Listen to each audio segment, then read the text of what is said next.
Bonjour à tous, je brassais mes cartes et j'ai ces trois-là qui sont tombés. Donc je me suis dit, c'est que c'était le point de départ de la vidéo. Et ce que je ressens, c'est que là, on voulait te faire passer ce message. Alors oui, effectivement, aujourd'hui, tu vis une période difficile, douloureuse de fin. Tu vois, on te parle clairement de la fin de la relation, la fin de ce que tu avais essayé de construire avec une personne. Et on sent à l'heure actuelle des émotions qui sont extrêmement... Alors, ce que je ressens, c'est extrêmement perturbé. Tu as cette culpabilité d'avoir pas fait le maximum pour toi, enfin, pour toi, pour votre couple, pour ceci, pour cela. Mais en fait, ce que je ressens surtout, c'est que si tu t'es battu, tu as fait tout ce que tu pouvais pour maintenir cette relation à flot. Et la culpabilité que tu ressens aujourd'hui, elle n'est pas légitime. Tu t'es battu corps et âme pour faire marcher votre couple, votre mariage, quel que soit l'engagement que vous aviez pris au niveau de la loi. Mais ce qu'on te dit surtout, c'est que la culpabilité que tu portes en toi aujourd'hui, elle n'est plus nécessaire. Alors, le message, tu vois, que l'on te passe, c'est essaye de faire des petits moments d'introspection. On parle de méditation, alors pour ceux qui méditent, peut-être aller sur des thèmes, sur le lâcher-prise, peut-être sur l'enfant intérieur, sur la dépendance affective, pour mettre un petit peu ça en lumière. Mais c'est surtout aujourd'hui une nécessité parce que on souhaite vraiment te faire comprendre que tu as fait le maximum et que tu n'es plus responsable de ça. Donc on te dit apaise-toi, apprends à lâcher prise, n'aie pas peur du lendemain. Tu es particulièrement d'ailleurs bien accompagné et bien guidé, que ce soit par ton intuition ou par le biais de synchronicité, justement dans la rupture avec cette personne. Et on te dit que tu vas en tirer une force nécessaire. Et voilà, et on te dit surtout pardonne-toi. Pardonne-toi parfois certaines réactions qui ont été peut-être un petit peu trop excessives dans la séparation ou des disputes et des conflits que vous avez eus. Tu n'as pas tout simplement à porter le poids des erreurs de ton autre.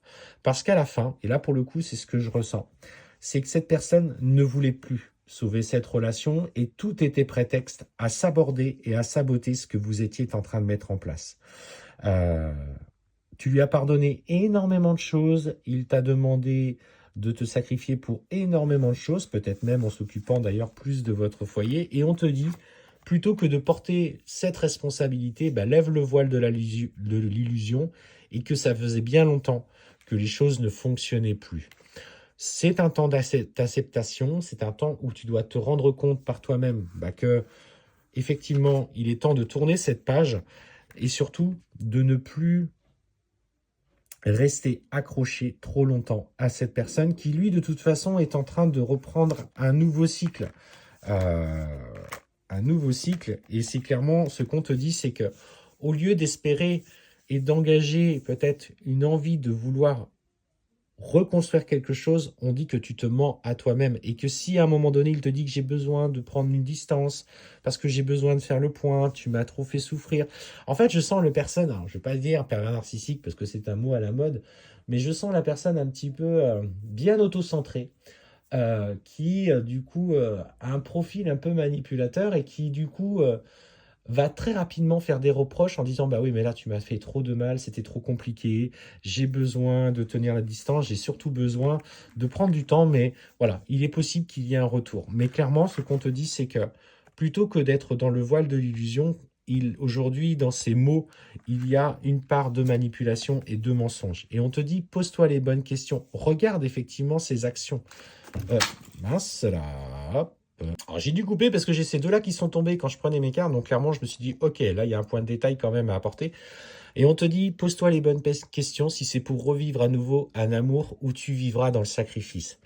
En fait, clairement, ce que je ressens, c'est que si cette personne revient vers toi, c'est parce qu'il n'a pas trouvé mieux ailleurs et qu'à un moment donné, effectivement, il va vouloir revenir. Et en fait, attention, je parle de relations toxiques, je parle de relations difficiles.